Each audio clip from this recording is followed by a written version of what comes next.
네, 여러분 안녕하세요. 장혜경입니다. 같은 뉴스를 다르게 들려드리는 와장창 TV 뉴스 큐레이션 시작하겠습니다.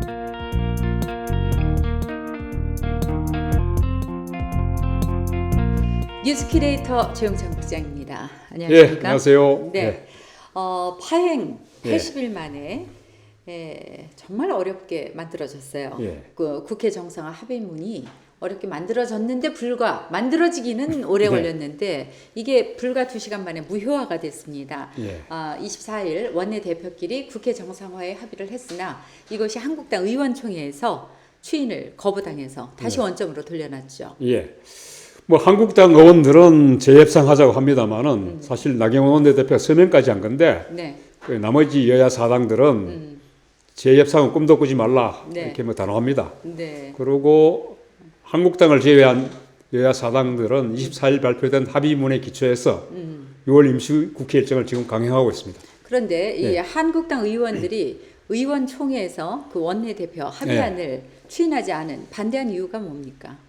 뭐 나경원 원내대표가 가진 합의문이 일단 마음에 안 들었죠. 예. 패스트트랙 전국대 그 네. 회의장 공세 등으로 지금 고소 고발당한 한국당 의원들이 한 60명 가까이 돼요. 그렇죠. 네. 그런데 뭐 영향권 의원 한 중에 한 분은 합의문 내용이 그런 부분에 대한 게 아무것도 없었던 거죠. 그러니까 분위기가 굉장히 험악했다고 해요. 네, 네. 그러니까 지금 네. 민주당 쪽에서는 바로 그 얘기를 하고 있거든요. 예. 국회법 위반으로 고소 고발된 한국당 의원들이 처벌 수위를 낮추고 예. 또 선거법에서 연동형 예. 비례 도입을 막으려는 속셈이다. 이렇게 지금 비판을 하고 나서고 있지 않습니까? 네, 맞습니다. 뭐 맞는데 국회법 위반 처벌권하고 선거법 개정안은 지금 네. 내년 총선에서 지금 한국당뿐만 아니고 나머지 정당의 의원들조차도 네. 정치 생명과 직결된 사안이죠. 네. 그리고 지금 한국당 원내대표 합의안에서 지금 합의안 추대에 이해관계가 얽혀 있어요, 사실은. 한국당 의원들의 속내는 뭐 패스트트랙 전국에 해서 지금 민주당이 고소고발한 건을 철회해달라는 겁니다, 사실 네, 속마음은. 네, 네. 네.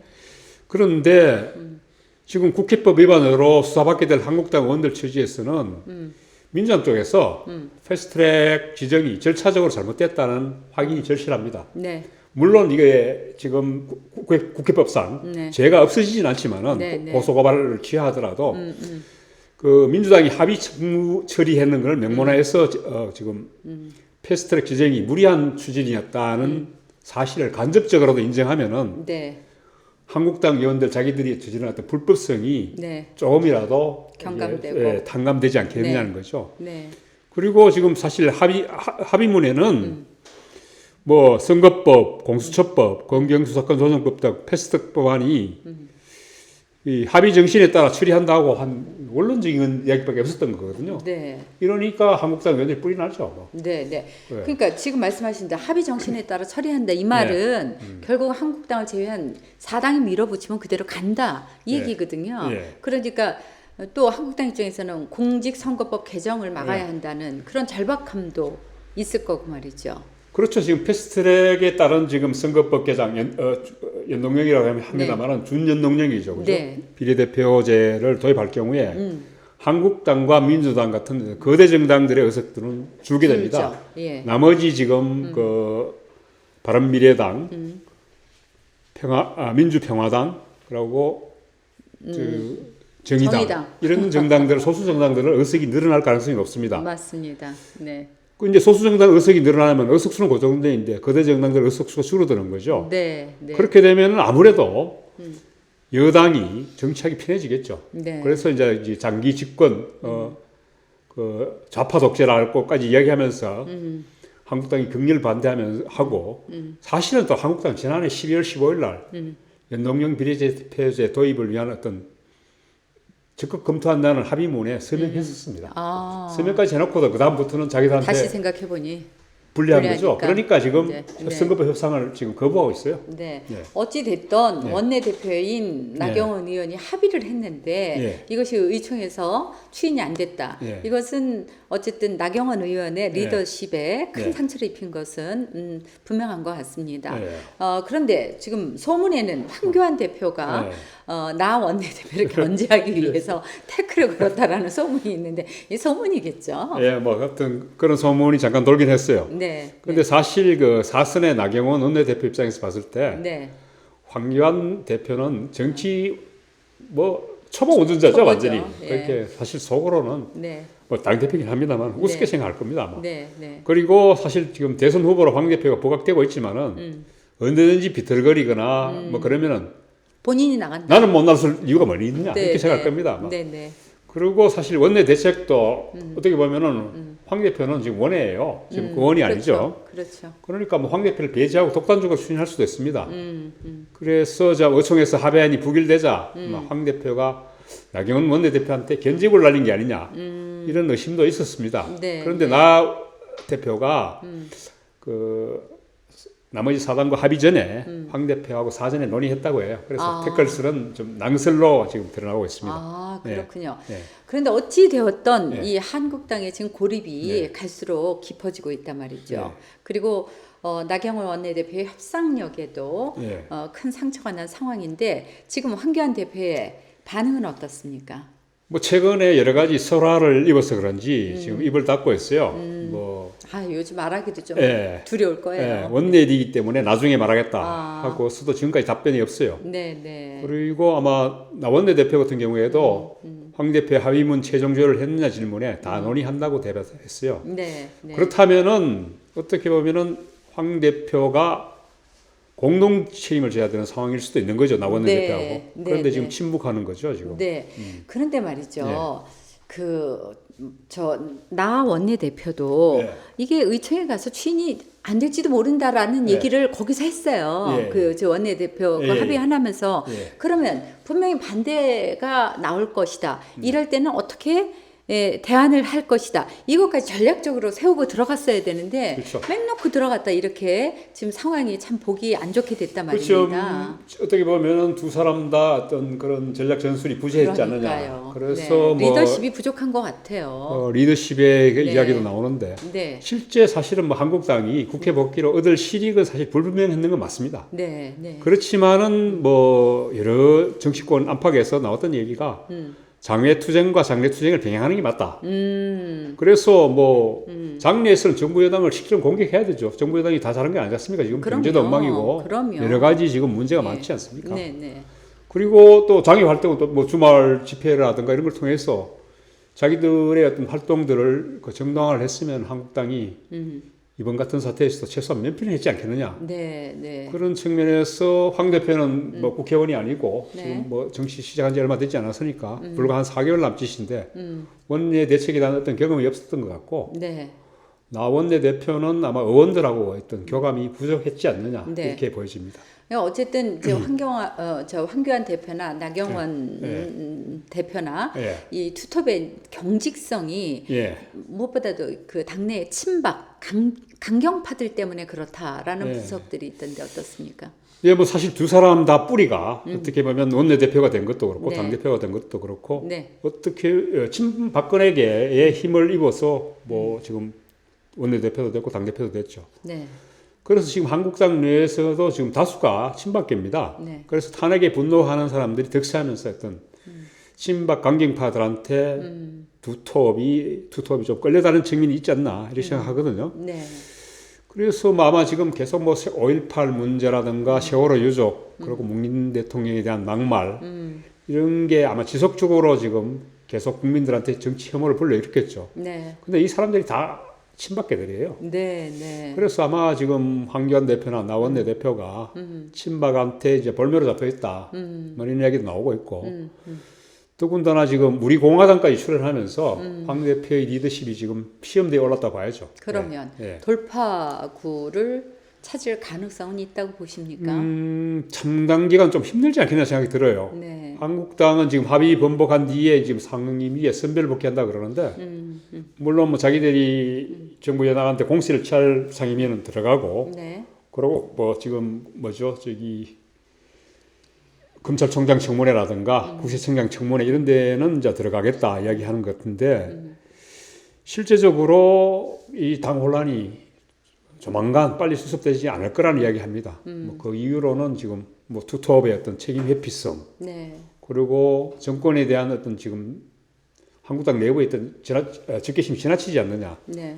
그리고 지금 강경파의 제동을 걸어야 합리적 세력이 지금 네. 당 바깥에 있죠. 뭐 네. 바른미래당이라든가 이런 네, 쪽에 있으니까 네.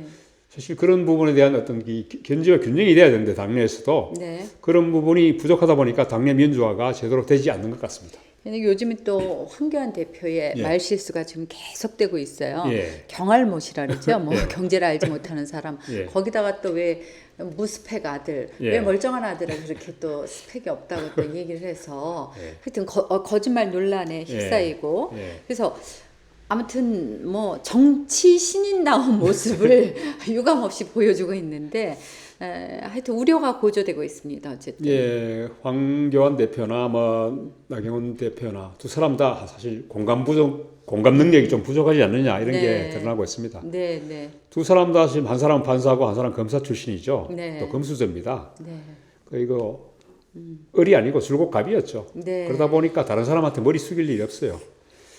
그래서 특히 황교안 대표 같은 경우에는 뭐 박근혜 전 대통령처럼 소통력이 떨어지는 게 아니냐 뭐 이런 이야기도 해요. 비슷하다. 예, 박근혜 전 대통령 같은 경우에 겪어본 사람들은 그 박근혜 전 대통령 레이저를 한번 맞으면은 얼어붙는다. 뭐 그 레이저라는 게 눈빛 레이저입니다. 눈빛 레이저. 예, 네. 하면은 옆에 근처 가서 말도 못 붙일 정도로 살살하다고 해요. 좋게 얘기하면 카리스마가 있는 거죠. 예, 그래서 네. 아마 그 박근혜 대표도 그런 이야기 전 대통령도 네. 뭐 박근혜 번역기가 있어야 된다. 그 소통이 이야기했는데 안 된다. 예. 그래서 또 지금 나오는 게 최근에 황교안 번역기 이야기까지 나와요. 그래서 네. 지금 뭐 황 대표를 나쁘게 이야기하지 않는 분들조차도 사람은 좋은데 공감 능력이 떨어진다. 뭐 이런 이야기를 하는 것 같아요. 네, 예, 네, 예. 네. 참. 그 아들 얘기 좀 해보시죠. 그 왜 멀쩡한 아들을 학교도 좋은데 나오고. 근데 지금 아들 얘기하면 사실 뭐 다 아는 얘기고 네, 길어지는데 네, 네. 어떻게 보면은 네. 저 황 대표는 아들 얘기를 했고 아들 스펙을 낮췄어야겠다. 근데 높여서 이야기한 게 무슨 높여서 이야기한 것도 아니고 낮춰서 이야기한 게 무슨 거짓말이냐. 네, 거짓말이에요. 아, 공감력이 떨어지네. 그런데 이렇게 이야기해서 이제 희망을 가지라는 취지였다. 네, 스펙이 네. 떨어져도 대기업이 취직할 수 있으니까 걱정하지 말고 희망을 가지라는 취지였다는데 네, 네. 이런 부분에서 이제 굉장히 감수성이 떨어진다고 네. 이야기를 하는 거죠. 그러면 한국당은 이런 우리 황교안 예. 대표를 믿고 총선을 치를 수 있을까요? 사실은 지금 황 대표의 지난 4개월을 되돌아보면은 네, 문재인 정권 비판을 열심히 했어요. 사실 네. 뭐 문재인 정권이 잘못한 게 많으니까 비판을 했죠. 그런데 사실은 대안을 제시한 게 없어요. 제가 봤을 때는 황 대표가 자신만의 어떤 정치 철학이나 비전이 없는 것 같아요. 네, 그러다 보니까 정치와 경제 각종 현안에 대한 이해와 대응도 좀 떨어졌어요. 네, 그때 상황에 맞춰서 이야기하는 상황 논리에서 빠져 이야기하다 보니까 상황이 바뀌면 서로 그때 예전에 이야기했던 게 충돌하는 경우가 생기는 거죠. 네, 또 그렇게 자꾸 이제 말 실수가 나오다 보니까 이제는 기자들하고의 접촉을 차단하겠다. 앞으로 당 대변인하고 이야기해라. 뭐 이렇게 얘기하는데 뭐 백브리핑이라고 이야기했죠. 네. 기자들하고 추가적인 질의 응답을 안 갖겠다 얘기하는데 네, 이렇게 되면은 황 대표가 대중 정치인으로 변신하는데 상당히 지장이 있습니다. 그렇죠. 특히 검찰 출신 정치인들 제가 봤을 때 그 검찰 출신들이 대부분 보면 목이 기부스가 심해요. 대중 정치인으로 변신하는데 상당히 애를 먹었습니다. 네, 네, 그래서 뭐 황 대표에 대해서 학습 능력이 상당히 뛰어나다. 뭐 이렇게 얘기는 합니다만은 한국당의 고민이 이게 있습니다.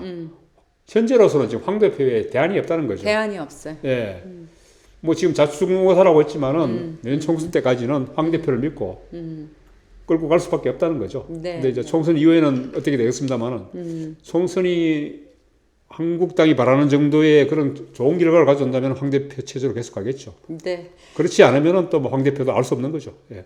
참 안타깝습니다. 그 아들 문제도 어찌되었던 예. 그냥 뭐 거짓말이었고 예. 그거 빨리 시인하고 사과했으면 금방 끝났을 수도 있는 문제를 예. 거기에다 변명을 하고 그 말에 꼬리를 잡히고 발목을 잡혀서 결국은 일이 스텝이 더 불거졌는데요. 꼬인 거죠. 그렇죠. 예. 아무튼 말씀하신 대로 그 우리 황 대표님의 학습 능력을 기대해 보겠습니다.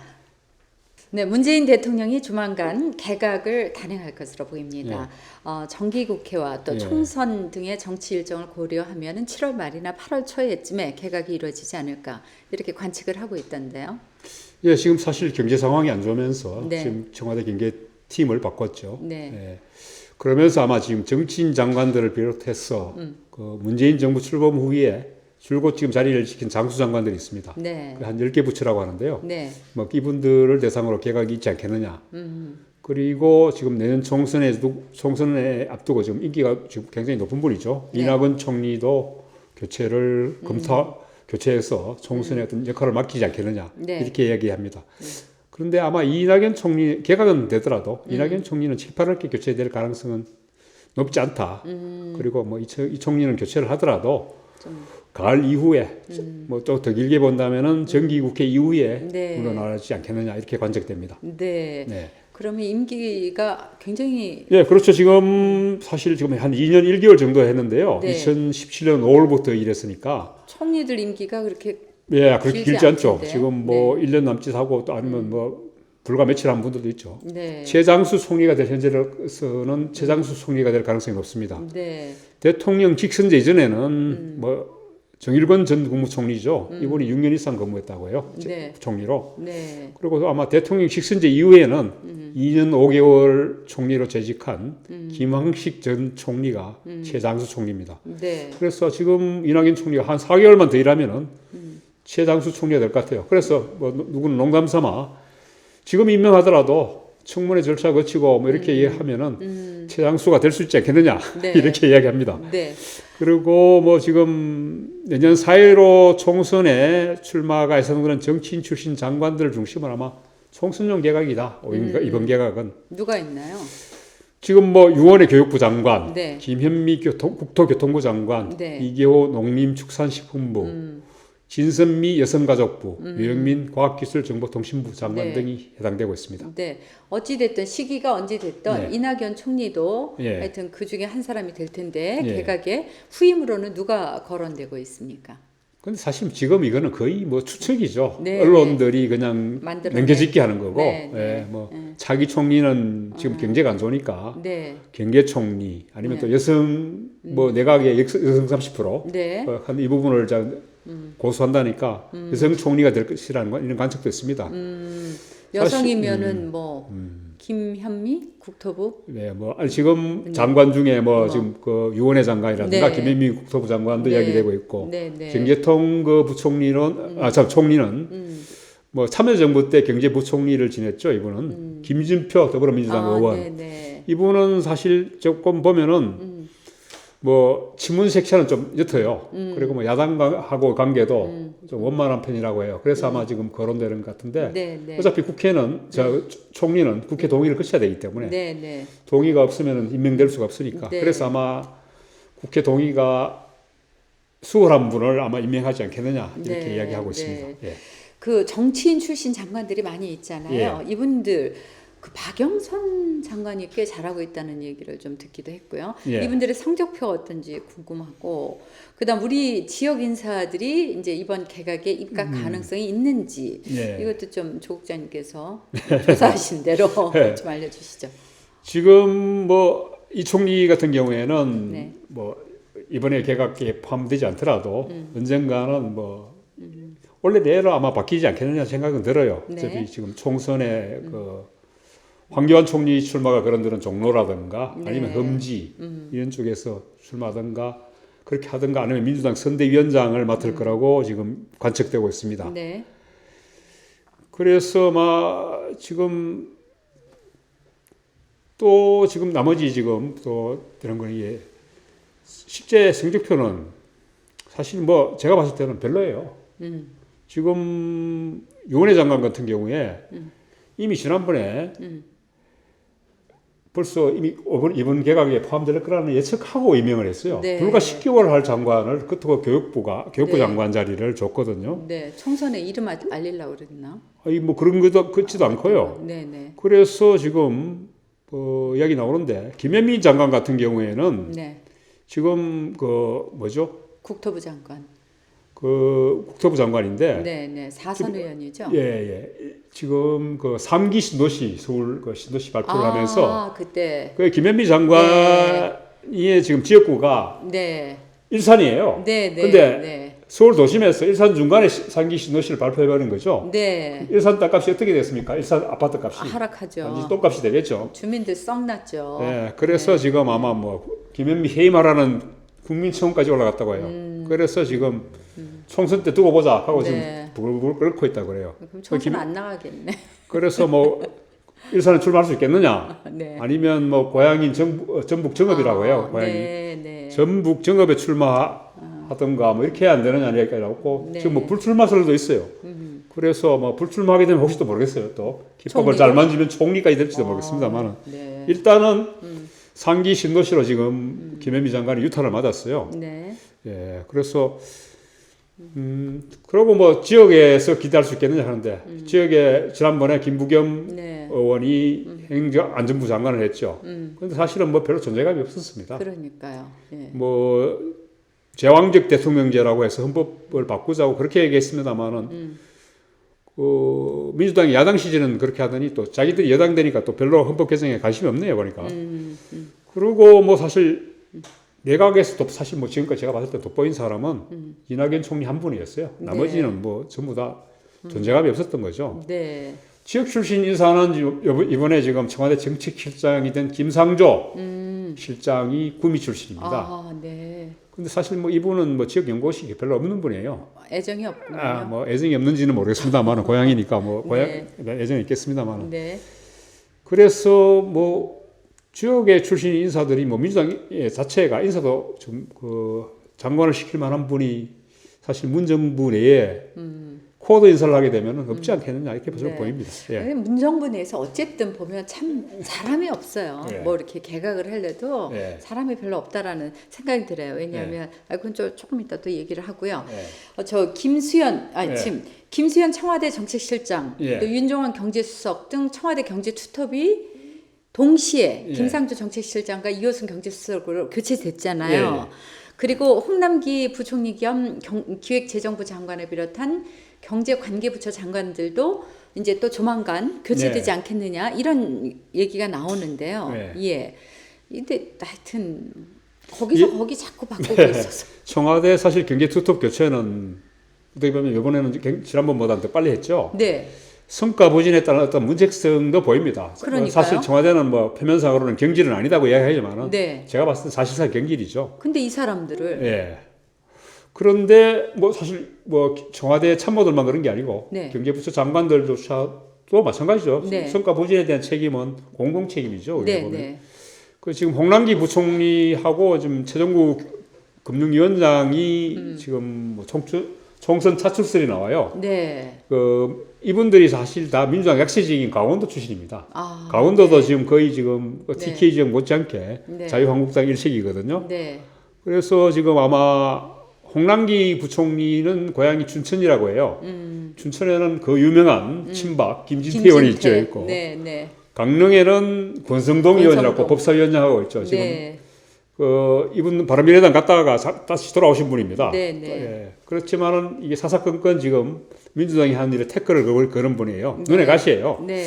그래서 아마 뭐 이분들을 타겟으로 하지 않겠느냐는 이야기도 나오는데 네. 아마 홍 부총리는 그대로 갈 것 같다. 네. 최종구 금융위원장은 아마 강릉에 출마할 수도 있다. 이런 관측이에요. 네. 예. 그러니까 결국은 그 문책상 인사를 해놓고 예. 장관으로 또 영전을 예. 한다는 얘기잖아요. 예, 그렇죠. 그럼 회전문 인사죠. 회전문 인사죠. 네. 예. 그리고 저기 이낙연 총리와 함께 요즘 예. 이제 조국 총리 예. 그러니까 조국 민정수석 예. 지금 뭐 법무부 장관 예. 후보에 올라서 예. 지금 저기 인사 검증하고 있다는 얘기가 예, 뭐 사실 그건 인정을 했죠. 예, 여권에서는 지금 인정된 거죠. 지금 네. 공공연히 이미 확인된 건데 네. 사실 이 총리의 경우는 뭐 바뀌더라도 정기국회 이후가 되지 않겠느냐 아니면 뭐 빠르더라도 가을이고 그렇겠는데 네. 국회 임명 동의가 필수입니다. 총리는. 그래서 아마 전국 상황 등을 복합적으로 고려하기 때문에 좀 시간이 걸릴 것 같습니다만은 조국 수석은 아마 내년 총선을 위해서 물러난 정치인 출신 장관들, 후임들 네. 검증하는 인사 검증. 인사 검증만 마치면은 네. 청와대를 떠나겠다 이런 생각이었던 것 같아요. 출마를 하지 않겠다. 뭐 그래서 출마설도 이야기 많이 거론됐는데 네. 자기가 선출직 체제는 아니다 이렇게 해서 이제 네. 강력히 고사한 것으로 알려졌는데 네. 뭐 민주당 내에서는 그러면 지역구가 아니고 비례대표로 출마해서 뭐 총선에 선거대책본부장을 맡으면 되지 않느냐 네. 이렇게 이야기됐는데 아마 지금 봐서는 네. 지금 법무부 장관 입각하는 쪽으로 기울지 않느냐 네. 이렇게 보입니다. 네. 네. 그리고 조 수석이 법무부 장관으로 가고 신년수 전 국정원 기조실장이 민정수석을 맡고 그리고 윤석열 검찰총장, 네. 조국, 네. 신년수 이런 체제로 네. 앞으로 계속 검찰개혁과 네. 적폐청산 사정수사를 계속하지 않겠느냐. 네. 이렇게 되면 아마 한국당이 조국 수석 법무부 장관 임명해서 강력히 태클을 걸겠죠. 당연하죠. 예, 당연하죠. 예. 과거에 또 역으로 그런 적 있지 않았어요? 그렇죠. 이것도 역시 제가 예. 좀 내로를 안 부리죠. 네. 이명박 정부 때 네. 권재진 민정수석이 법무부 장관 임명됐을 때 예. 민정수석이 곧바로 법무부 장관에 임명된 적은 역대 정권에 한 번도 없었다. 이렇게 해서 반대했었습니다. 아마 조국 수석이 법무부 장관으로 간다면 이명박 정부 때에 이어서 역대 두 번째가 되겠네요. 아이고 참. 그리고 지금 뭐 김상조 공정거래위원장이 지금 청와대 정책실장에 임명한 데 이어서 조국 수석을 법무부 장관에 얘기한다면 돌려막기 인사, 뭐 회전문 인사, 네, 네. 민주당이 과거에 늘 야당 시절에 늘 비판했던 그 비판이 그대로 지금 자기들한테 돌려받겠죠. 그러니까 이거 보면 사람이 없다는 거예요. 네. 사람이 없으니까 이 사람 뽑아다 이쪽 갖고 이 사람 갖다 이쪽 갖고 뭐 징계 아유 참. 사람이 없는 게 아니고 자기들이 믿을 사람이 적은 그 거죠. 말이죠. 네. 그러면 또 왜 문재인 정권이 들어서면서 네. 계속 장관직을 수행한 이제 흔히 시세말로 원년 멤버들 네. 이 사람들은 어떻게 이번에는 교체 가능성이 있나요? 유영민 그 과기부 장관을 비롯해서 강경화 외교, 네. 박상기 법무, 네, 네, 박능우 보건복지부 장관 네. 뭐 등이 걸려듭니다. 예. 다 바뀔 것 같은데요, 제가 보니까. 강경화 장관 같은 경우는 여성 장관이죠. 뭐 네. 내각의 30%를 채우겠다는 어떤 상징적인 의미에서 장관이었습니다. 사실은 강경화 네, 장관이. 네. 그런데 사실 외교부를 그렇게 다잡지는 못했던 것 같아요. 문제가 많았잖아요. 기강회의 네. 사건이 많았었고, 네. 그리고 지금 뭐 정상 간 통화도 누출됐고, 그리고 뭐 지금 사실 북핵 문제도 잘 안 풀리니까 정의용 네. 국가안보실장이라든가 최근 그 북한 목함 사태, 그 목선 사태로 지금 대국민 사과를 한 정경두 국방장관, 뭐 이 외교 안보 라인의 대대적인 개편도 지금 가능성이 있습니다. 물론 지금 북핵 문제라든가 이런 문제가 중대한 국면이기 때문에 외교 네. 안보 라인을 전체적으로 바꾸기는 힘들지 않겠냐는 관측도 있습니다만은 네, 네, 여러 가지 지금 피로도가 누적돼 있어서 네, 바꿔야 된다는 의견도 만만치 않습니다. 네, 네. 네. 아무튼 네. 문재인 대통령은 내년 4월 총선은 물론이고 그 네. 이후에 예. 대권 주자를 누구를 내세울 것인가까지 염두에 두고 이번 개각을 할 것으로 보여져요. 아마도. 그렇죠. 여권에서는 늘 그런 부분을 관리하죠. 네, 예. 네. 그리고 지금 하마평에 오르는 인사를 보면 네. 우리가 누누이 얘기했지만 예. 그 야당에서는 회전문 인사라고 하면서 강력한 반발을 할 것으로 보이고요. 예. 결국은 이번 여름도 아주 시끄러운 여름이 될 것 같습니다. 근데 이제 그 오로지 정권 유지 내지는 정권 탈환에만 관심이 있고 우리 경제는 언제쯤 관심을 가질 것인지 정말 안타까운 마음을 전하면서 돌려막기를 하더라도 좀 잘 됐으면 좋겠습니다. 다음 순서로 넘어가겠습니다. 네, 이번에는 조정훈 기자와 자리 함께했습니다. 안녕하십니까? 네, 안녕하십니까. 네, 네. 촉촉한 남자 조정훈입니다. 무슨 비 온다고? 예, 오늘 비 온다고 촉촉한 남자래. 예, 하루 종일 비가 내리고 있기 때문에 그때 바뀌어요. 네. 필요하십니다. 감사합니다. 네, 네. 네, 네. 지금 조원진 의원, 네. 달서병 네, 그렇습니다. 삼선, 예. 아유 대단하신 분이에요. 전 존경합니다. 아, 네. 의리. 아, 예, 의리의 의리의 네. 조언. 월급을 뭐 가압류 당할 거라는 이야기가 나오는데 무슨 실금에 얘기인가요? 썼어요. 실금에. 예, 그렇습니다. 지금 그 인터넷 실금 뭐 상위권을 지금 올라가 있는데요. 네. 예. 25일이 무슨 날인지 아시죠? 월급날? 6.25 예, 6.25. 예, 6월 25일 6.25 그 올해는 69주년이었는데 예. 제2의 6.25가 광화문에서 일어났습니다. 어. 예, 그 대한애국당 이제 예. 당명을 바꿔서 이제 우리공화당. 그렇죠. 우리공화당, 우공당. 예. 예. 예. 우공당 하니까 뭐 좀 재밌는 느낌이 나는데요. 예. 어쨌든 이 우리공화당이 그동안 천막을 치고 있었거든요. 지난 네. 4월 달부터 해서 약 한 60일 정도 됐나요? 아마 천막을 치고 있었는데 네. 박원순 서울시장이 그 천막을 치면은 그 철거하겠다 이런 말을 여러 번 했었습니다. 네. 예. 그리고 이제 천막을 치고 나서 개고장을 3번 정도 보냈거든요. 네. 보냈는데도 계속해서 이제 그대로 유지를 하고 있으니까 25일 새벽 5시 15분쯤에 이제 1,400명 정도를 동원을 해서 강제 철거를 했습니다. 예. 강제 철거를 하니까 조원진 그 우공당 대표가 현장에 나와서 예. 한 동을 철거하면은 우리는 2동을 세우고 10동을 철거하면 20동을 세우고 그 배로 세우겠다 이렇게 뭐 강하게 반발을 했었거든요. 예. 그런데 철거한 지 불과 6시간 만에 3동을 세웠습니다. 예. 3동을 세웠고 하루 지난 지금은 10동을 세웠습니다. 예. 처음 세웠던 것보다 거의 한 2배로 늘어났거든요. 아니, 늘어났습니다. 철거하는 팀이나 설치하는 팀이나 돈은 다 어디서 나온대요? 어쨌든 저는 계속 월급날 돈만 밝혀지면 뭐 그 서울시가 그 철거하는 거니까 서울시는 시 네. 재정으로 뭐 철거를 하는데 어쨌든 대한애국당이 돈이 상당히 많습니다. 우리가 알려진 것보다도 굉장히 많다는 소문이 거의 있는데요. 진성당원이 많은 모양이죠. 예, 그렇습니다. 아무래도 그 대한애국당 당원들이 60대 이상이 많거든요. 이분들이 그동안 그 일만 하면서 그 가정을 꾸리는데 열심히 살아왔는데 그 거리로 나오면서 태극기를 흔들면서 이제 자기 마음속에서 하지 못했던 말을 마음껏 발산할 수가 있게 된 거예요. 그러면서 이제 열광을 하게 된 거죠. 또 안 그래도 제가 전에 보니까 한국당 의원 한 분이 그러더라고요. 이제 최근에 한국당이 황교안 대표가 장애 집회를 계속 했었지 않습니까? 그죠? 네. 그러니까 장애 집회를 애국당하고 같이 좀 했어요. 네. 그러니까 한국당보다 이제 대한애국당이 아니죠. 우리 공화당이 훨씬 더 잘하더라는 거죠. 장애 집회를 많이 하다 보니까. 네. 그래서 이미 숙달된 조교라는 거죠. 오히려 지금 그렇죠. 한국당이 우리 공화당한테 배운다 그러더라고요. 네. 네. 맞습니다. 그래서 네. 우리 공화당이 요즘 보면은 시위하는 거 보면은 질서정연하게 잘합니다. 뭐 네. 태극기와 성조기를 들고 네. 열심히 흔들면서 근데 잘하고 이스라엘은 있습니다. 좀 안 흔들었으면 좋겠어. 그러게요. 왜 이스라엘까지 들고 나와? 근데 그 그 말이 명목적이죠, 그냥. 이해가 되네요. 네. 그 대부분이 한 60 넘어서 70 뭐 이렇게 연료하신 분들이잖아요. 그렇죠.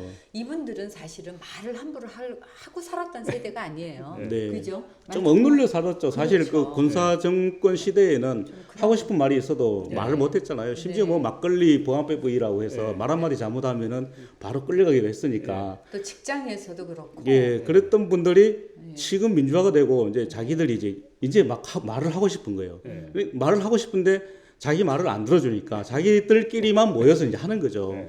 그리고 돈이 있으니까 돈을 막 내요. 뭐 500만 원, 어떤 분은 1000만 원까지도 막 내더라고요. 네. 이런 그래서 분들- 지금 우리 공화당이 부자구나. 그렇죠. 예.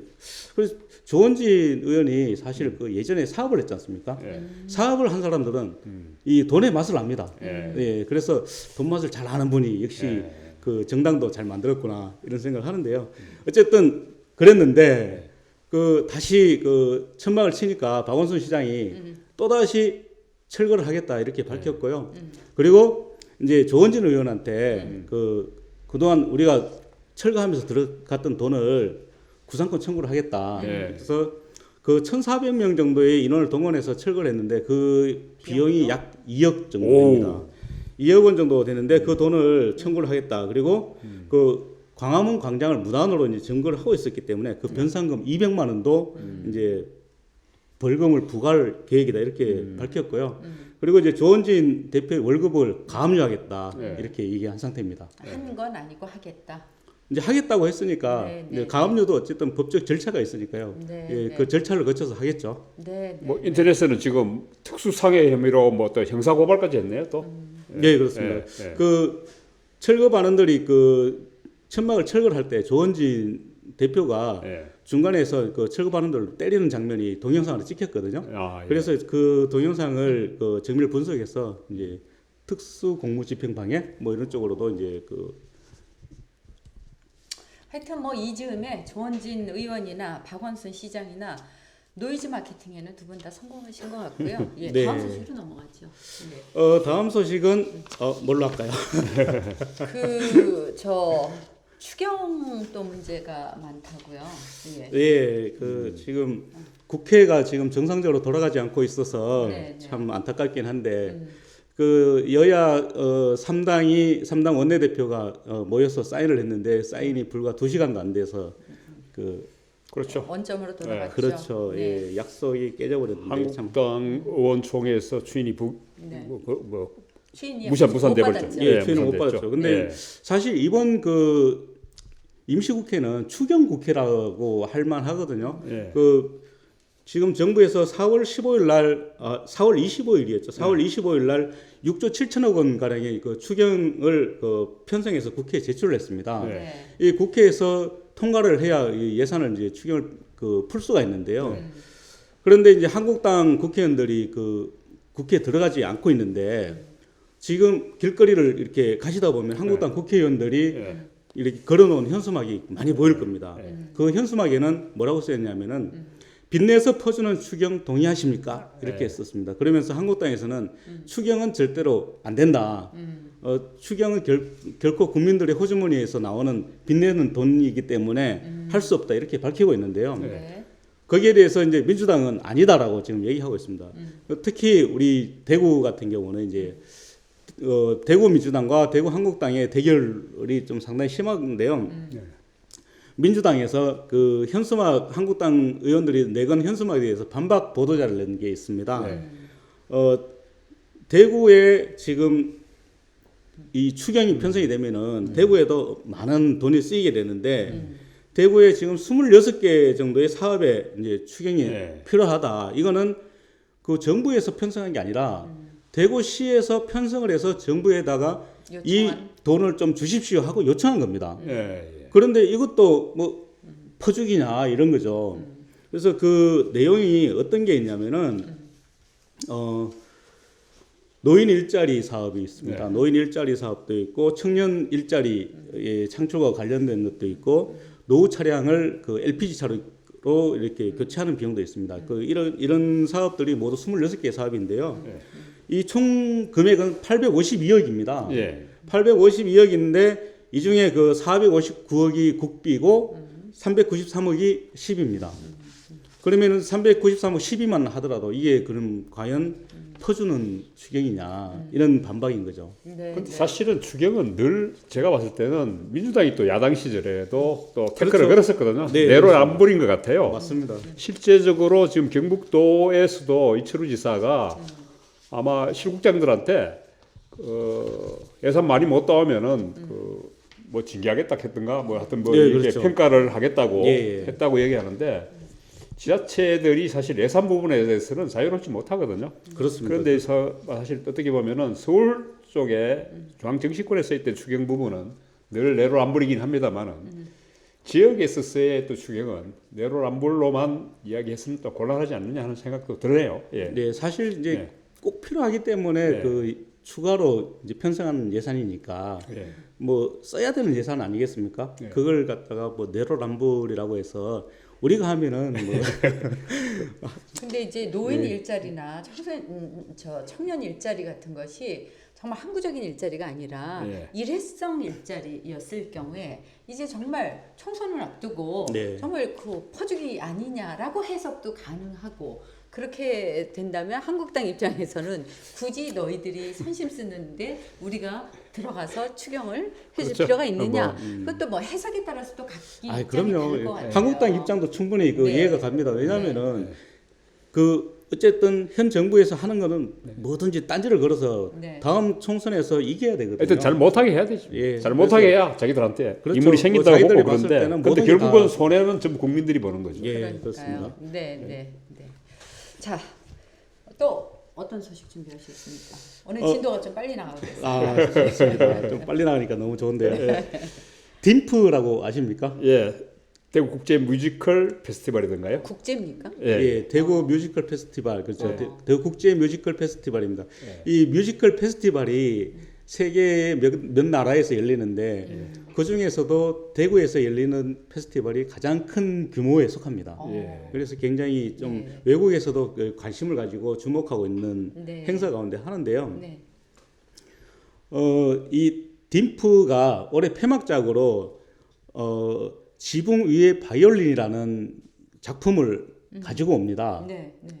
예전에 뭐 이 영화로도 나왔었죠, 이게. 네, 그렇습니다. 예, 영화로도 예. 나왔었죠. 예. 이 작품이 이제 유대인 작가 셜럼 알레이쳔이라는 그 분이 소설을 썼는데 그 소설을 원작으로 한 뮤지컬인데요. 네. 브로드웨이에서 공연을 했었고 굉장히 그 많은 그 박수를 받았던 작품입니다.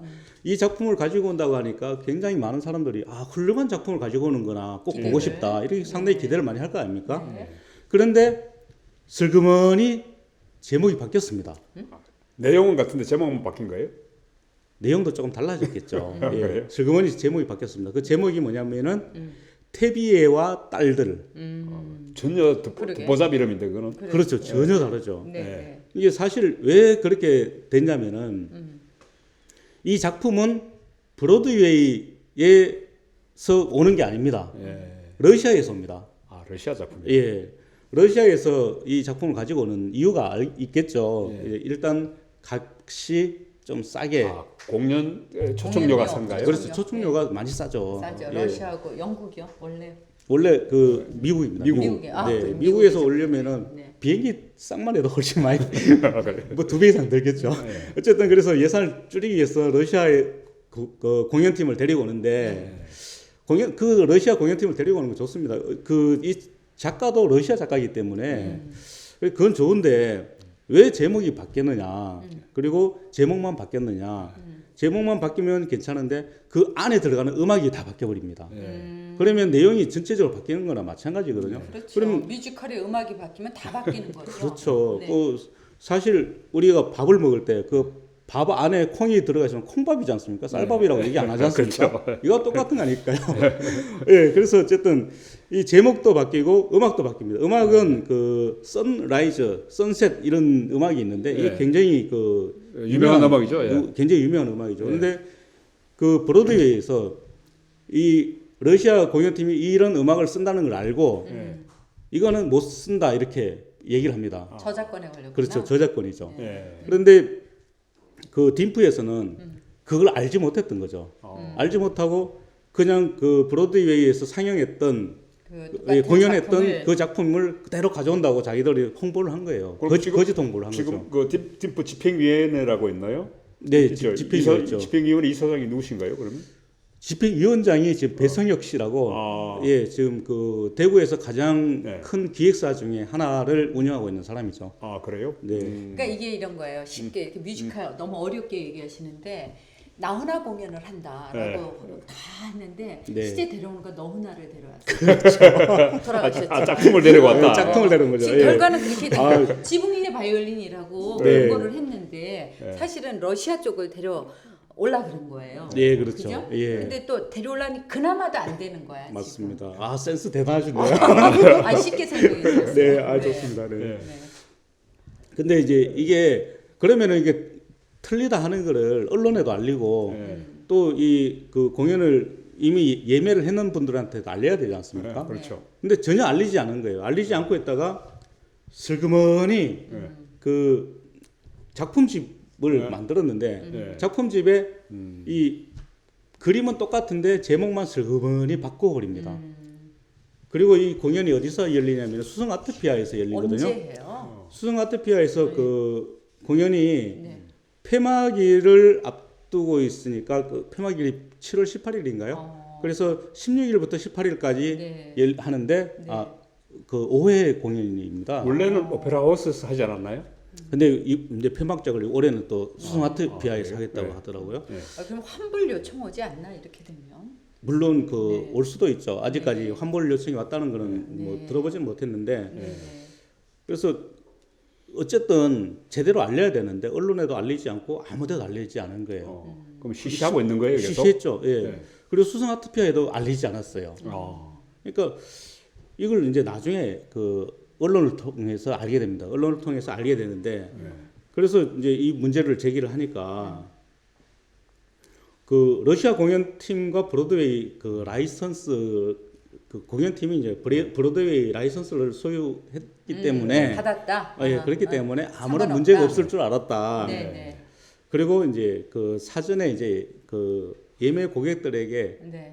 이제 설명을 하겠다라고 얘기를 하는데 네. 이제 과연 그게 먹힐지 두고 볼 일입니다. 네. 아유, 좀 안타깝네요. 예, 비싼 돈 주고 좋은 공연 기획을 했는데 그렇죠. 예. 이게 뭐 거짓으로 한다면 그 아트, 그게 무슨 페스티벌, 뮤직 페스티벌이 안 하니만 못하지 않나? 그렇죠. 사실 네. 그 뮤지컬을 상당히 이 힐링하고 볼륨을 정화하려고 지금 예, 보는데 그렇죠. 그리고 이제 또- 사기당하고 분노가 이렇게 생겼어요. 예, 그렇죠. 또 공연 보러 가면 이게 굉장히 비쌉니다. 그러니까요, 예, 지금 뮤지컬이. 이제 사실 이제 그 팀프에서 하는 공연들은 좀 그나마 좀 싼 편인데요. 네. VIP석이 7만 원이거든요. 네. 7만 원이면 뭐 결코 싼 금액은 아니잖아요. 네. 그런데 7만 원 주고 와서 거짓 공연을 보고 갔다 그러면 얼마나 분노가 일겠습니까? 네. 알겠습니다. 촉촉한 남자가 우리의 눈가를 촉촉하게 하네요. 네, 슬픈 소식이었습니다. 감사합니다. 감사합니다. 네, 수고하셨습니다. 네, 이번에는 남북권 관문공항 재추진본부 상임대표이시죠. 김형기 교수님 모셨습니다. 안녕하십니까? 네, 안녕하세요. 네. 예. 예, 며칠 전에 기자회견도 하시고 바쁘신 것 같은데요. 예. 오시기 전에도 또 뭐 나리 뭐 창원하고 하셨다면서요. 예. 아, 전국구 되셨어요. 원래 전국구십니다. 죄송합니다. 예.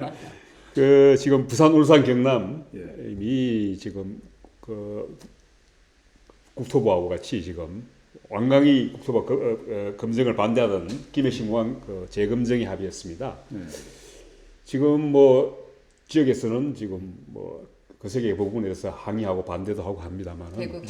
사실은 그 지역에 계시는 분은 아니고 네. 전국에 계신 분들이 모든 국민들이 의아하죠. 이 정확한 이게 재검증에 합의했다는데 의미하고 그 어떤 이게 미치는 어떤 파장이라든가 이런 부분에 어떤 뜻을 속뜻을 정확히 모르시는 것 같더라고요. 예. 그 부분을 간략히 한번 설명해 주시죠.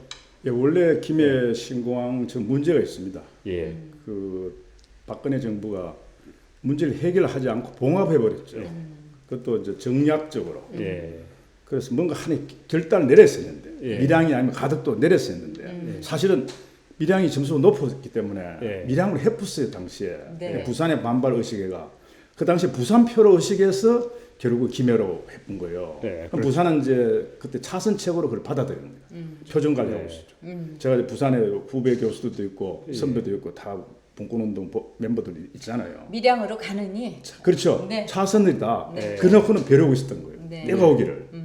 그게 이제 오거돈 시장이 이제 부산시장 후보로 나올 때부터 이제 문제 제기됐는데, 근데 이 문제이기 때문에 부산이 먼저 제기한 문제 제기 정당한 겁니다. 예. 검증을 다시 하자. 관봉은 될 수 없다.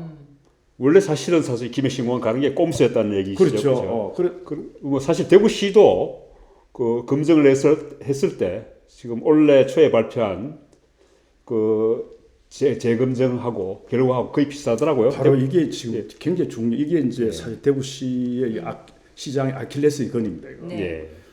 아까 방금 말씀하셨던 네, 3년 전에 대구시 검증 결과가 3년 전에 그랬죠. 예. 검증을 했는데 이거는 이제 국내 팀하고 이제 해외 팀입니다. 예, 해외- 미국 교수, 독일 교수 포함된 예. 해외 팀이 했는데 이번에 부울검 검증과 거의 같은 내용이 나왔거든요. 그렇죠. 예. 그러니까 이거는 확장성에서 문제 있다. 안정성도- 안정성에도 문제 있다. 소음, 환경 예. 거의 비슷해요. 예. 근데 이 대구가 먼저 해놓고 그렇다면 대구도 이거 백좌 시계라고 나와야 되었잖아요. 예. 근데 이게 통합신공항, 대구 통합신공항 집착회가 그게 덫에 걸려가지고 이 먼저 제기할 수 있는 기회를 놓쳐버리고 부울경이 치고 나온 거예요. 그렇다면 정직하다면 예.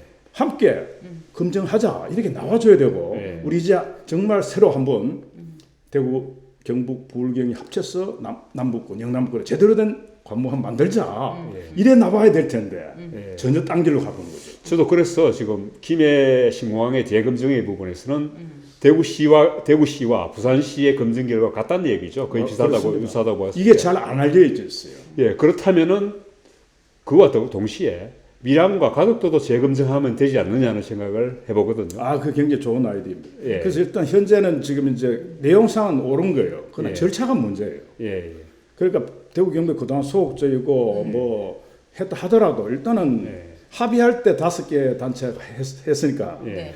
그다음 그 백지화실도 그래도 또 해야 돼요. 당연히. 이것은 너무나 기본적인 상식적인 거라. 그런데 지금 이걸 제가 무시해 버렸어. 듣기로는 부산 쪽에서는 어떤 식의 논리 전개를 하느냐 하면 그 부분에서 5개 지자체 합의 부분을 저는 이렇게 이야기하더라고요. 그쪽에서는 김해 신공항을 하고 지금 대구 경북 지금 대구 공항을 K2와 동시에 무슨 군이나 의성으로 옮기는 것 자체가 이미 합의를 파기한 거다. 그건 아니죠.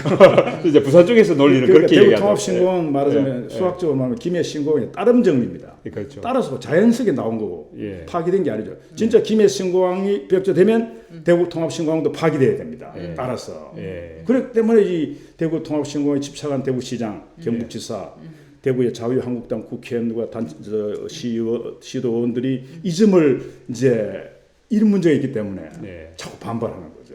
그 실제 뭐 오거돈 부산시장과 권영진 대구시장의 어떤 미락설까지 사실 제기됐습니다. 그런데 그런 부분에서 이제 지금 대구시와 경북도가 그렇다면은 어떻게 해주길 바라십니까? 어떤 대응에서 지금 아쉬운 점은 많았는데. 저는요 예. 지금 정말 큰 게임을 해야 돼요. 예. 큰 게임 뭐냐면 이 큰 게임은 판을 새로 짜는 거예요. 네. 판을 새로 짤 기회가 온 거예요. 네. 그럼 저희들이 지난 24일 날 할 때 제가 이제 상중단 제가 발음이 좀 괜찮습니다. 예. 상중단 둘 다 중단해라. 예. 자 정말 이렇다면 가덕도 신공항 추진 이거 중단해라. 부산 예. 네. 지금 그 명백히 그 예. 길로 가려고 지금 예. 김해 신공항 백지하니까 우리도 중단하겠다. 우리라는 건 대구 통합신공항 중단하겠다. 예. 왜냐하면 가덕도 현실화 돼버리면 이거는 동네공항 되고 대구 그렇죠. 통합신공항 완전히 뭐 한 구조 들여가지고 그것도 무리하게 그것도 대구시에 파산 우려가 있는 이런 기부대 양계 방식으로 해가지고 옮긴 그 공항이 제대로 된 공항도 안 되고 완전 동네공항 전략화가 결국 민항이 없어져 버려요. 그리고 이런 판리는 크게 게임을 크게 해야 된다. 저는 지금 대구 시민들이 더욱 헷갈리는 게 그렇죠. 예, 영남권 신공항 이야기를 하면서 대공항 이야기를 하니까 사실 이게 어느 장단에 춤을 춰야 될지 모르고 사실 내용조차도 다 그랬어요. 저는 요즘은 가급적이면 대공항 이야기는 안 하는 게 맞지 않느냐 그런 생각까지 들더라고요. 지금은 대공항 문제가 아닙니다. 지금. 예. 큰 지금 근데 사실 문제가 저도 이 방송을 하면서도 저도 헷갈리거든요. 예. 그래서 제가 이제 대구 시민, 경북 시민이라고 생각하면 여쭤볼게요. 네, 네. 그러면 이제 그 이철우 도지사나 시장님은 대구 통합 신공항은 김해 신공항 하면서 같이 병합해서 하시겠다는 얘기였어요. 원래 고려된 거죠. 그렇죠. 원래 그래. 그러니까 이제 부울경에서는 백지화 시작하니까 반대하는 거예요. 니네가 이거 김해 신공항도 하면서 대구 통합 신공항 하니까 니네가 먼저 약속을 파기한 것이 아니냐. 그러니까 우리는 저쪽 가덕도로 간다. 지금 얘기가 이렇게 되는 거죠. 근데 교수님 말씀은 다시 시작하자. 예. 대구 통합 신공항 아래 얘기 집어넣자. 예. 그리고 밀양이 됐던 가덕도가 됐든 이제 큰 판을 한번 짜보자. 그 배수지를 쳐야죠. 예. 그 배수지 자기를 버릴 각오를 해야 돼요. 사적생으로 가야 되는데. 근데 그렇게 할 용기와 지혜가 없는 것 같아요. 그래서 저는 지금 어떻게 보면은 그런 이야기가 지금 재검증을 단지 부산, 경남, 울산에 저렇게 어떤 강력한 의지, 시민들의 똘똘 뭉친 힘, 그 부산시장과 그 부산 지역 국회의원들은 여야가 똑같이 사실 네. 그 부분에서 똘똘 뭉쳐 있거든요. 그런 부분에 대한 어떤 동력들이 대구에는 없단 말이죠. 없습니다. 그렇다면은 우리가 단순히 김해 신공항 재검증을 반대할 게 아니라 저는 아까 말씀드렸습니다만은 밀양과 가덕도 다 같이 재검증하자 이렇게 해서 사실 지금 남북권 그 신공항 재추진 본부에서 주장하는 원점 재추진이라는 원점 이야기하고도 맞습니다. 맥락이 다를 수 있지 않느냐는 거죠. 그러면 이제 예. 김해가 문제라면 예. 김해 1위였잖아요. 예, 1위가 그렇죠. 문제다. 그럼 2로 해야죠. 2, 3위도 자동적 문제 있을 거라고 그죠? 그렇죠. 그럼 가덕은 3위이기 때문에 더 문제가 많은 거예요. 접수한 100점 차 나요. 미랑. 그렇죠. 예, 100점 차이 나죠. 그런데요, 교수님 죄송한데 제가 볼 때는 이게 예. 정치적인 밑그림이 있는 것 같아요. 그래요. 그러니까 이걸 지금 국무총리실에서 관할을 하고 있단 말이에요. 국무총리에서 관할한다는 얘기는 지금 이제 우리 김부겸 행안부 장관, 김부겸 우리 TK 아예 무시하고 네. 이쪽 버려버리고 불경 쪽에 일단 4월 총선이나 뭐 네. 앞으로 모든 그림을 여기다 올인하고 대구 경북은 포기하겠다 이런 정치적 의미가 있는 것이 아닌가 그런 울분이 솟습니다 지금. 그러면 이제 공항 문제가 아니고 네. 이게. 예, 울분이 생기면 이제 들고 일어나야 되죠. 네. 일어나는데 그 방향을 잘 잡아야 돼요. 네. 그러면 뭐 가덕도 결사 반대, 예. 통합신공항, 대구 통합신공항 뭐 결사 수호 예. 이런 식으로 대립을 가면요. 네. 결국은 대구가 망하는 겁니다. 네. 정치적 환경도 불리하고요. 네. 정 그렇다면 이걸 대구 진짜 버릴 거예요. 네. 사실은 그러나 그래 가면 안 되는 거고 네. 대구는 어떻게 있든 진짜 오히려 부산보다 더 큰 틀로 가야 된다. 예? 부산이 지금 가덕도가 문제가 많다는 건 이미 장 슈발리에 네. 그분이 밝혔잖아요. 네. 가덕도는 안 된다. 네. 3위면 3위. 예. 그리고 1위가 안 되면 자동 2위가 돼야 돼. 그렇잖아요. 그 이제 우리 조영창 생 지역처럼 가덕과 밀양 다시 한번 검증하자. 예. 그럼 그 두 개 안 되면 제3의 지역 하자. 예. 저희들이 지금 내부에서 검토하고 있습니다. 예. 예컨대 부산, 대구, 그 다음에 이제 창원, 예. 그다음 그 광주, 전주입니다. 바로 이 남북권의 5개 도시죠. 대도시에서 1시간 이내에 도달하면서 동시에 저희들이 관문공항을 주장하는 건요. 동남아 여행 가기 위해서 하는 게 아닙니다. 예. 이 지역의 산업시설 여기에 어떤 수출 수입을 위한 앞으로 글로벌화하기 위한 기지를 만들자 이런 이야기예요. 그러니까 미래 우리 일자리 먹거리를 창출하는 그런 경제적인 이유에서 우리가 관문공항을 주장하거든요. 네. 그래 되면 네. 그렇게 하면서 동시에 영남과 호남의 산업시설에 가까운 곳에 입지해야 된다는 거예요. 그 점에서는 가덕은 부적격입니다. 기술적으로도 문제지만 너무 치우쳐져 있다. 그래서 저희들은 이제 다른 제3의 지역도 검토를 지금 하고 있습니다. 네. 네. 그런데 지금 뭐 여러 가지 부산은 지금 한 가지 방향으로 나가고 있습니다만 대구는 지금 또 대구 시장하고 또 지금 남북권 신공항 재추진 본부 또 대공항 지키기 운동 본부 뭐 이렇게 여러 가지가 있습니다만은 이런 부분에서 부산에 이제 앞으로 어떻게 대응해야 되겠습니까? 그러면? 그 지금 시장과 지사께서 정말 대전환하셔야 돼요. 네. 네. 사실은 진짜 솔직해져야 돼요. 시장께서는 본인이 검증한 김해시공 부적격이라고 했고 김해시공 발표됐을 때 제가 동성로서 그 성투어 대회를 했을 때 제가 하고 그다음 대구시장 하셨어요. 운동권 학생처럼 정부 비판했습니다. 그래놓고 한 달 만에 달라졌던 거죠. 박근혜 대통령이 조용히 있어 명령 한마디에 시장과 국회는 전부 조용히. 여기서부터 잘못된 겁니다. 네. 그때 더 강력하게 요구를 했어야 돼요. 아니 그때 또 자기가 또 사실 검증까지 하겠다고 해서 검증까지 돈을 그 시민 세금을 3억 원이나 들여서 했지 않습니까? 그렇습니다.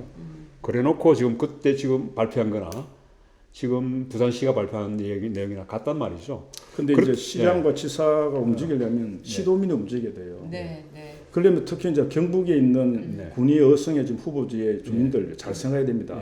지금 만약 김해신공항에 그들이 있든 가덕도로 가든 둘 중에 하나가 될 거 아닙니까 앞으로 아니면 제3의 지역이 되든 그렇죠. 특히 김해 그들이 있고 가덕 간다 이 두 개 어느 쪽에 되더라도 통합 이전 군위 어성 가면요 군공항만 결국 하게 되고 예천공항 전례가 나타납니다. 예천공항이 군공항인데 민항했다가 결국은 폐쇄에 쓰겠습니다. 예, 예천공항에는 지금 민항이 없어져 버려요. 민항이 여객편이 아예 수요가 없으니까 없어버립니다. 그러니까 지금 결국 이래 되면 전부 다 수요가 김해나 아니면 가덕으로 쏠리게 된다는 거죠. 저도 안 되면 항공 인천 가겠죠. 물류 인천 가든가. 그러면 인천에는 지금 넘쳐서요. 이게 좀 상해 쪽으로 전부 간다 그러더라고요. 그러니까 이게 잘못하다가는 다 뺏기는 거니까 그죠? 크게 지금 그렇죠. 교수님 결국은 말씀대로 크게 보고. 어떻게 되냐면 잘못하면 군내 어성에 군공항만 덜 남게 됩니다. 네, 앞으로 네. 옮겨가서 처음에 몇 년간 있을 줄 몰라도요. 결국 문 닫게 되면 이 공항 시설은 다른 거로 전용이 안 됩니다. 이 독특합니다. 그래서 제일 용도는 이제 고추 말리는 데죠. 이제 그래서 고추 말리는 공항이다. 아니면 나락을 말리든가. 그런데 사실 그 고쳐 말리는 공항 이야기는 수도권 사람들이 영남권 신공항, 물론 그 용어 자체는 남북권 신공항에 쓰는 용어라서 상당히 저도 불쾌하게 생각하는데 결국은 저는 그런 생각이 지금 장 국장께서 지금 그 상해 쪽으로 간다 이런 이야기가 항공수요들이 하는데 결국은 저도 수도권에 있는 분들이 인천공항 그 몫을 지키려다가 결국은 그 목조차도 사실 상해라든가 다른 그 공항으로 뺏기고 있다는 거죠. 지금 그런 부분에서 참 안타까워요 보면. 예. 그래서 이게 참 영남권 신공항 부분이 앞으로 지금 어떻게 전개될 건가 하는 부분에서는 사실 고민이 많습니다. 그죠? 네. 예, 그런데 이게 지금 재추진본부는 지금 어떻게 활동하시려고 지금 합니까? 저희들은 사실 대구시나 시장지사는 지금 이게 귀머거리 안 들어요. 그렇죠. 안 들으니까 시민들이 들고 올라야 되고 네. 들어는데 시도민이 아직도 그 갇혀있어요. 네. 각성해야 되고. 네. 근데 사실 중앙정부가 결단을 내려야 됩니다. 네. 문재인 정부가 정말 노무현 대통령의 그 유지를 받는다면 국가 균형 발전 차원에서 수도권 중부권의 제1관문공항 인천공항, 남부권에 제대로 된 관문공항 하나를 만들어야 돼요. 절대 총선용으로 정략적으로 접근해서 이거를 가게 하면요. 결국은 정권 망합니다. 저항이 올 거고 동시에 나라 망해요. 네. 그걸 정말 문재인 대통령 그래서 저도 앞으로 중앙정부를 향해서 네. 주장할 거라 생각하고 있습니다. 네, 네. 좀 우리 그 경북 또 대구 지역민들이 힘을 합해서 같이 이 문제를 꼭 해결해 봐야 될 것 같습니다. 일단은 관심인 것 같습니다. 예, 열심히 싸워 주십시오. 계속 저희 와장창 TV가 계속 후원하겠습니다. 예, 계속 기회 좀 주십시오. 네, 네, 고맙습니다. 감사합니다. 네, 수고하셨습니다. 네, 와장창 TV 오늘 순서 여기서 마치도록 하겠습니다. 감사합니다.